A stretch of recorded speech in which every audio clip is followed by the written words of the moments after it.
Olá, meus queridos, e aí, tudo bem com vocês? Hoje, na nossa área de história, nós iremos aprender um pouquinho a respeito da independência da América Espanhola.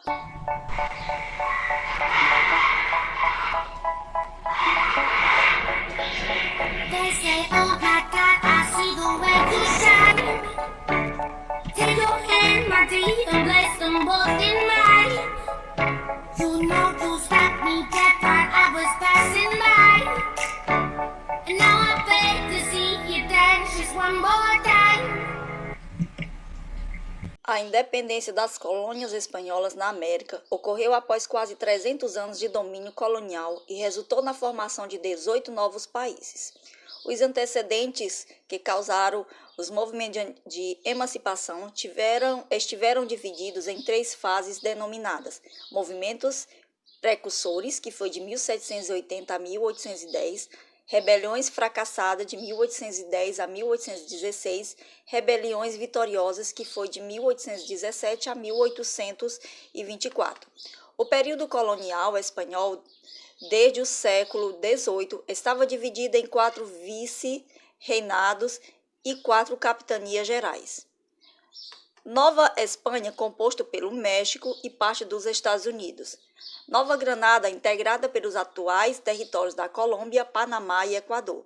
O Peru, correspondente ao Peru. Rio da Prata constituía a área equivalente à Argentina, Uruguai, Paraguai e Bolívia. Por sua parte, as capitanias gerais equivalem territórios de Cuba, Guatemala, Venezuela e Chile. E as causas da independência das colônias da América Espanhola ocorreram no século XVIII, quando as ideias como liberalismo e autonomia começavam a conquistar as elites crioulas. Além disso, podemos citar como causa a influência da independência dos Estados Unidos, o desejo de substituir o pacto colonial pelo livre comércio, a expansão do Império Napoleônico, que ocupou a Espanha e destituiu o rei Fernando VII, o apoio militar do Haiti, o apoio financeiro da Inglaterra. As primeiras ações militares receberam duras repressões da metrópole. Embora tenha ocorrido de maneira desorganizada e intempestiva, ajudaram os moradores das colônias a questionar o sistema de exploração e criaram as condições para as futuras guerras. Entre os mais importantes movimentos está o liderado por Tupac Amaru II, que lutou a partir de 1780 pela independência do território peruano. No primeiro levante, 60 mil índios foram mortos pelos espanhóis e Tupac Amaru foi preso e executado. A partir de 1783, revoltas semelhantes ocorreram e foram igualmente reprimidas na Venezuela e no Chile. O principal líder venezuelano foi Francisco de Miranda, de 1750 a 1816, que em 1806 deu os primeiros passos para a independência das colônias da Espanha. Miranda seguiu o modelo norte-americano e também o haitiano, quando os escravos se libertaram da França. O padre Hidalgo clama contra os espanhóis no México, em 1810. A ascensão de José Bonaparte ao trono espanhol em 1808 intensificou o processo de libertação. Os espanhóis fiéis ao rei se reuniram em Cádiz para resistir ao domínio francês. Por sua parte, os crioulos, através dos cabildos, garantiram sua lealdade ao rei Fernando VII, ao não reconhecer José Bonaparte como rei da Espanha. O movimento dos crioulos, porém, passou de lealdade para o entendimento de que podiam ser emancipados, e movimentos por liberdade se intensificaram a partir de 1810. Ao contrário do que ocorreu com o Brasil, neste primeiro momento, os movimentos de independência não contavam com o auxílio da guerra. Afinal, este país estava em luta contra o Império Napoleônico. Somente em 1815, quando Napoleão foi derrotado pelas tropas inglesas, as colônias espanholas receberam o apoio para a independência concedida pela Grã-Bretanha. Com o interesse em novos acordos comerciais, a Inglaterra apoiou os levantes que começaram em 1817 e perduraram até 1824. Rebeliões vitoriosas, que ocorreram entre 1817 a 1824. Em 15 de junho de 1813, Simón Bolívar assina o decreto de guerra até a morte a todos os espanhóis. Entre as principais lideranças está Simón Bolívar, cuja campanha militar resultou na independência da Colômbia, Equador e Venezuela. Em troca do apoio militar fornecido pelos haitianos, Bolívar se comprometeu em abolir a escravidão em todos os territórios que conquistasse. A independência da Argentina, Chile e Peru foi comandada por José de San Martín. Ambos os líderes se encontraram em Guayaquil em 27 de julho de 1822, a fim de combinar estratégias políticas para os novos países. Quando a maioria das colônias espanholas já haviam feito sua independência, os Estados Unidos proclamaram a doutrina Monroe. Com o lema América para os americanos, a doutrina resumia-se no combate às intervenções de caráter militar dos países europeus às nações do continente americano. Décadas mais tarde, seriam os americanos que fariam o mesmo expulsando os espanhóis do Porto Rico e Cuba. Teve algumas consequências entre elas. Apesar de seu desejo de líderes como Simón Bolívar, as colônias espanholas se fragmentaram em vários países após a Conferência do Panamá. A aristocracia crioula passou a governar os estados soberanos emancipados. A economia continuou a se basear na exportação de matérias-primas, a ser dependente da produção industrializada das nações europeias. Manutenção da estrutura colonial, onde os brancos eram a elite, índios e mestiços eram considerados inferiores. Desde o início da colonização espanhola, quando a fome, as doenças, o trabalho excessivo exterminaram grande parte da população indígena da América, os colonizadores recorreram ao uso da mão de obra escrava africana. Se as populações indígenas sofriam com a exploração e o preconceito espanhol, os africanos eram ainda mais explorados. Longe de sua terra natal, de seu povo, de seus costumes, o africano era um marginal na sociedade americana. Vistos como infiéis, por muitos deles já tinham tido contato com a religião muçulmana, que era uma herança da intolerância gerada pela Guerra da Reconquista.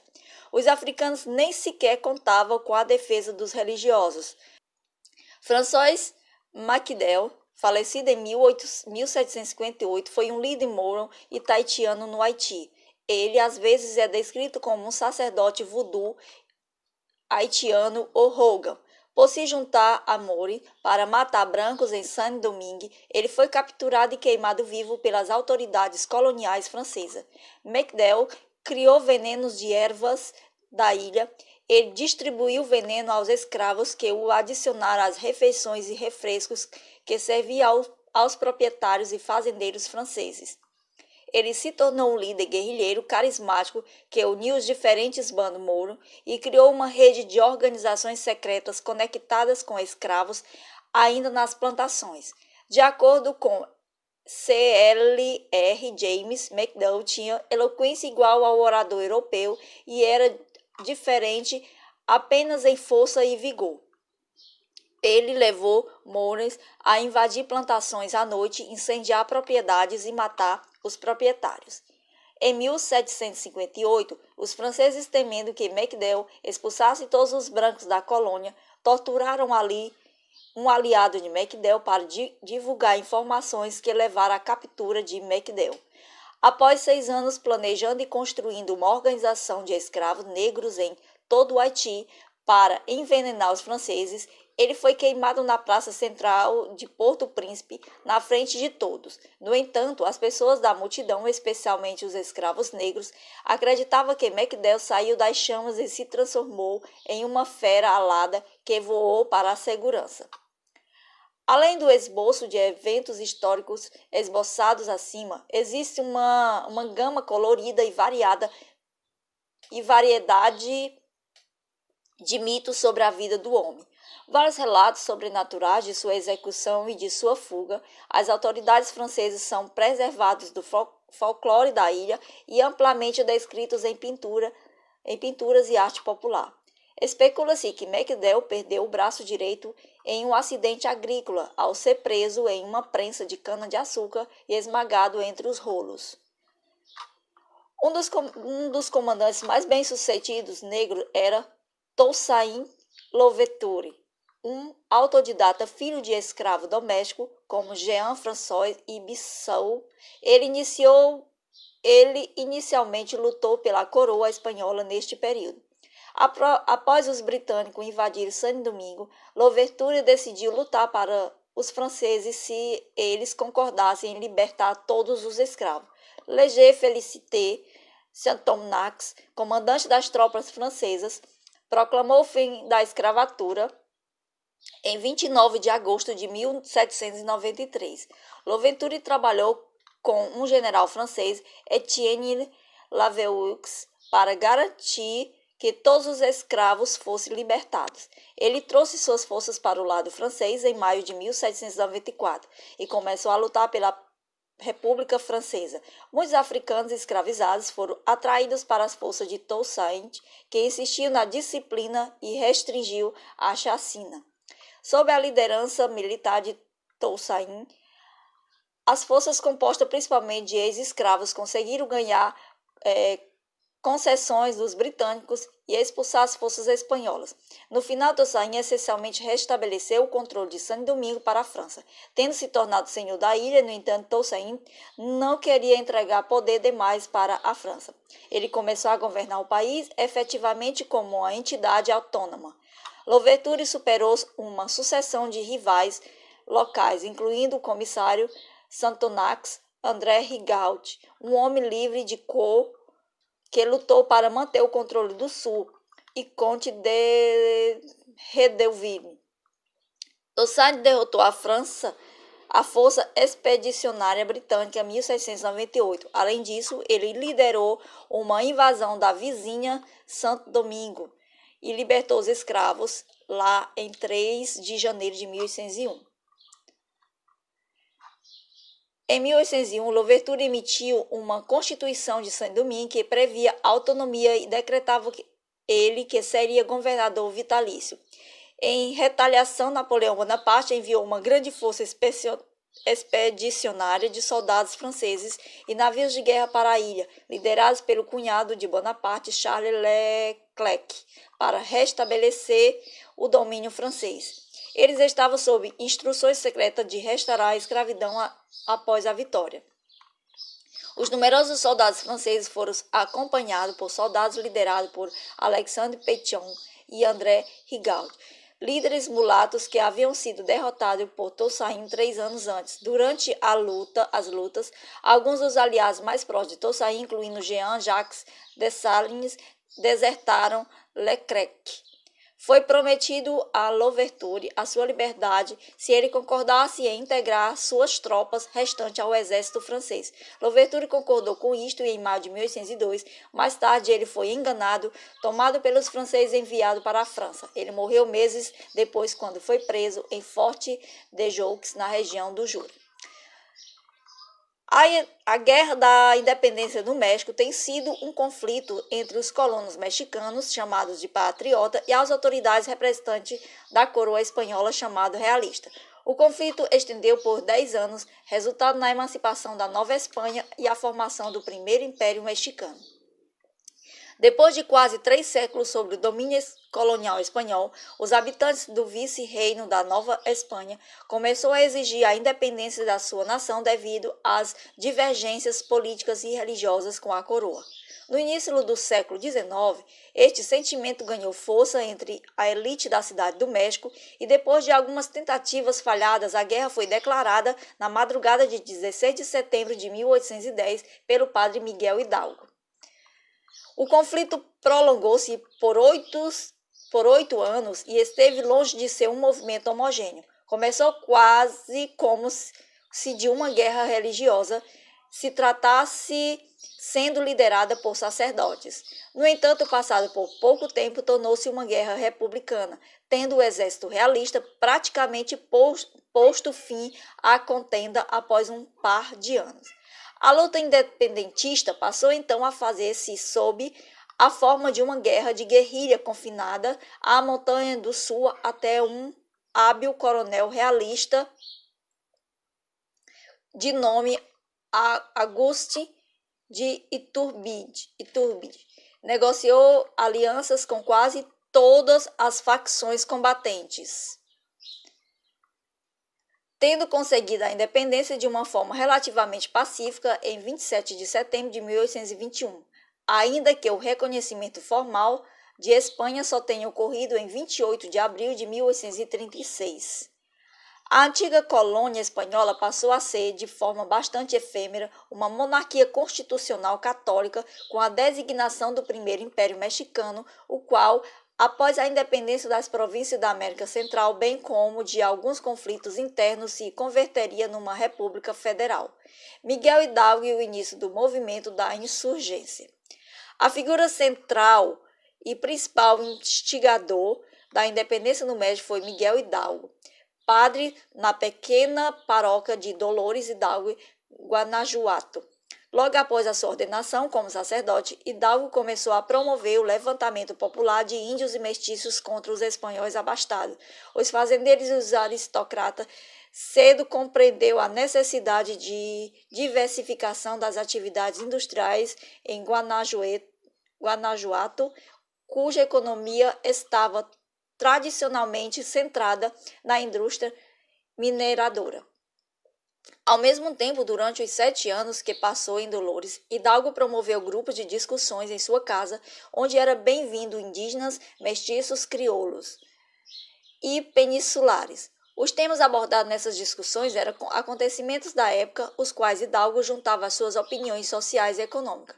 O movimento independentista nasceu destas discussões informais e era dirigido contra o domínio político e econômico espanhol sobre a Nova Espanha. Foi em 8 de dezembro de 1810 que os conspiradores decidiram iniciar o conflito. Aí vamos ver um pouquinho sobre o Grito de Dolores. Os planos independentistas foram descobertos pelo governo central, sendo os conspiradores alertados por Josefa Ortiz de Domínguez, esposa do corregedor de Querétaro, de que havia ordem de capturar emitidas contra ele. Pressionado por estes novos acontecimentos, Hidalgo decidiu iniciar imediatamente a luta pela independência na manhã do dia 16 de setembro de 1810. Os sinos tocaram a rebate chamada a população, a quem Hidalgo pediu que se juntasse à luta contra o governo espanhol e peninsulares, como o seu famoso grito de Dolores: Viva a Virgem de Guadalupe! Morte ao mau governo! Viva Fernando VII!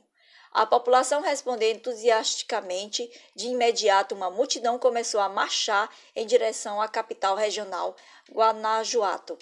Os mineiros de Guanajuato juntaram-se aos trabalhadores de Dolores no massacre de todos os peninsulares que ofereceram resistência, incluindo o intendente dirigente espanhol da região. A partir de Guanajuato, as forças independentistas marcharam até a cidade do México, depois de terem capturado Zacatecas, São Luís Potosí e Valladolid. Em 30 de outubro de 1810, foram enfrentados pelas forças realistas em Monte de las Cruces e, apesar da vitória dos independentistas, estes perderam o impulso inicial, fracassado na intenção de tomar a cidade do México.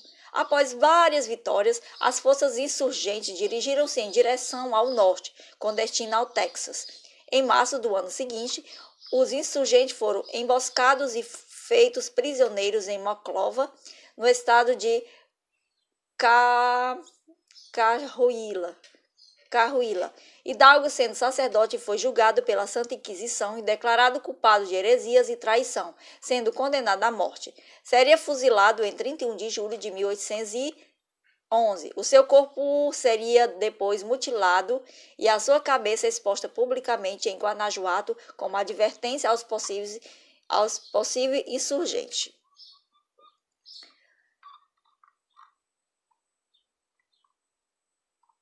Após 10 anos de guerra civil, a morte de 2 dos líderes, o movimento insurgente encontrava-se inerte e próximo do fracasso. Os rebeldes enfrentavam fortes resistências dos espanhóis e a apatia dos crioulos mais influentes da colônia. A violência excessiva e a paixão popular dos exércitos irregulares de Hidalgo e Morelos convenceram muitos crioulos de que a tratava de uma guerra de classes e raças, o que os levou a juntar-se, ainda que contrafeitos, ao governo espanhol.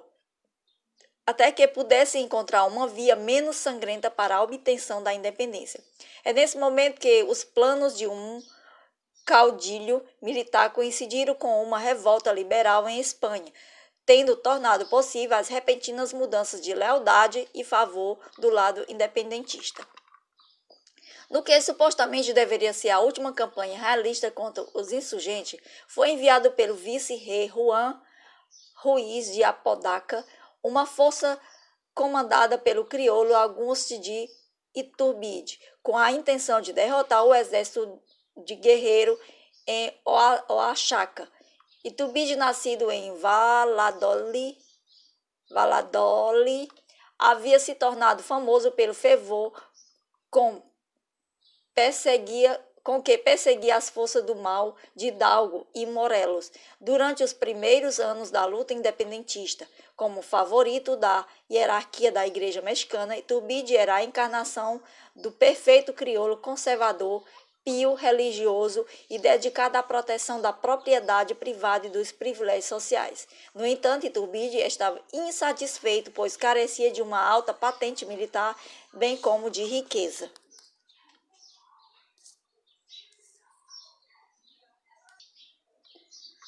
As questões platinas, guerras platinas ou campanhas platinas foram um conjunto de conflitos diplomáticos e militares que ocorreram no século XIX entre os países da região do Prata. Assim, delas participaram Argentina, Brasil, Paraguai e Uruguai em algum momento. Estas questões iniciaram-se em 1816 com a pretensão do príncipe regente Dom João VI de anexar a banda oriental e fixar a fronteira meridional na margem esquerda do Rio da Prata, na guerra contra Artigas. Após a independência brasileira, já durante o reinado de Dom Pedro I, nova guerra aconteceu. A independência uruguaia ocorreu a partir da Guerra da Cisplatina, de 1825 a 1828. Posteriormente, o mesmo país foi palco da Guerra Grande, ou Guerra Civil do Uruguai, em 1839 e 1851. Do ponto de vista brasileiro, os conflitos militares continuaram durante o reinado de Dom Pedro II e começou com a Guerra do Prata, seguida da Guerra do Uruguai e culminando com a última das Guerras do Prata, a Guerra do Paraguai, ou Guerra da Tríplice Aliança. Outra interpretação exclui a invasão joanina, que anexou a banda oriental e a Guerra Civil Uruguaiana, e situam as questões platinas entre os anos de 1825 e 1870. Voltada à história das relações internacionais do Brasil, essa interpretação lista 4 conflitos armados nos quais o Brasil, já era independente, disputou militarmente a supremacia sul-americana na região platina. Uma terceira interpretação restringe ao segundo reinado, abrangendo somente os 3 últimos conflitos relativos à livre navegação nos rios da Bacia do Prata, no período de 1851 a 1870. Sobre o cauladismo ou caudilamento, é o sistema de governo implantado e liderado por um caudilho, e geralmente está ligado aos interesses das oligarquias tradicionais agrárias. A origem é um sistema muito antigo e remota. A Roma antiga faz referência ao patrício romano que possuía milícia e extensas propriedades rurais, onde viviam seus clientes plebeus. Daí a associação entre caudilismo e clientelismo. Portanto, o caudilho, do latim capitellus, é o dirigente de uma comunidade, um chefe político e militar local ou regional, líder de exércitos particulares e proprietário rural. As características: geralmente a figura do caudilho é fisicamente vigorosa e disciplinada, demonstrando experiência militar e conhecimentos que inspiram as massas a segui-lo e respeitá-lo. Na maioria dos casos, o caudilismo está relacionado à personificação carismática de um líder.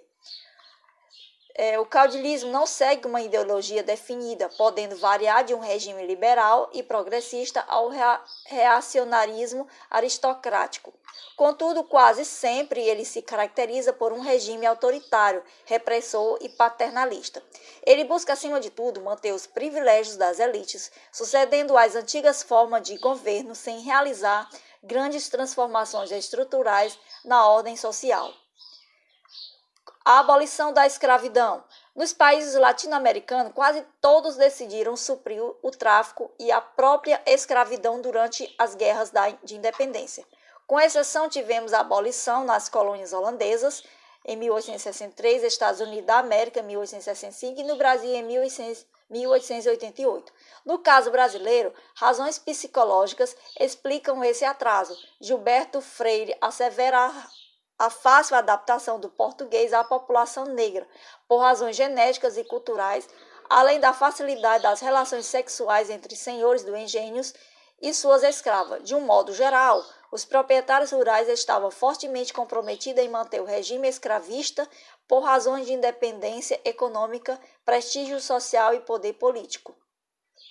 É preciso ressaltar que a base mais forte desse proprietário de escravo se concentrava no Vale do Rio Paraíba e em grande parte do Rio de Janeiro. Ao contrário, em São Paulo, os fazendeiros, despeitos de sua relutância em promover uma abolição rápida e completa, tinham orgulho de apresentar-se como abolicionistas, com métodos capitalistas de mão de obra livre e, em consequência, ficarem menos apegados à escravidão. O declínio da demanda de escravos dos anos 80, no século XIX, explica-se pelas antecipações pessimistas inspiradas pela pressão abolicionista sobre o futuro da escravidão. A conclusão é evidente. A rentabilidade do trabalho escravo teria permitido prolongar o sistema escravista quase até o fim do século. Foi somente a pressão abolicionista que provocou a mudança das expectativas dos fazendeiros do Rio de Janeiro e arredores, e isso tardiamente nos anos 80. Entre as razões políticas do caráter tardio tomado pela abolição no Brasil, pode-se citar a demora da campanha abolicionista, em particular na região fluminense. O problema eleitoral foi importante, pois com a abolição, os antigos escravos teriam direito ao voto, o que poderia provocar um abalo na sociedade e ferir os interesses políticos da classe dirigente. O próprio Ministério Categipe procurava cessear qualquer campanha que tivesse por objetivo acabar com a escravidão. E assim, a economia brasileira, ao final do século, está estribada no tripé café, açúcar e algodão. Ora, se houvesse uma bancarrota desses produtos, o Estado iria à falência, notadamente as províncias com as carências de trabalhadores braçais.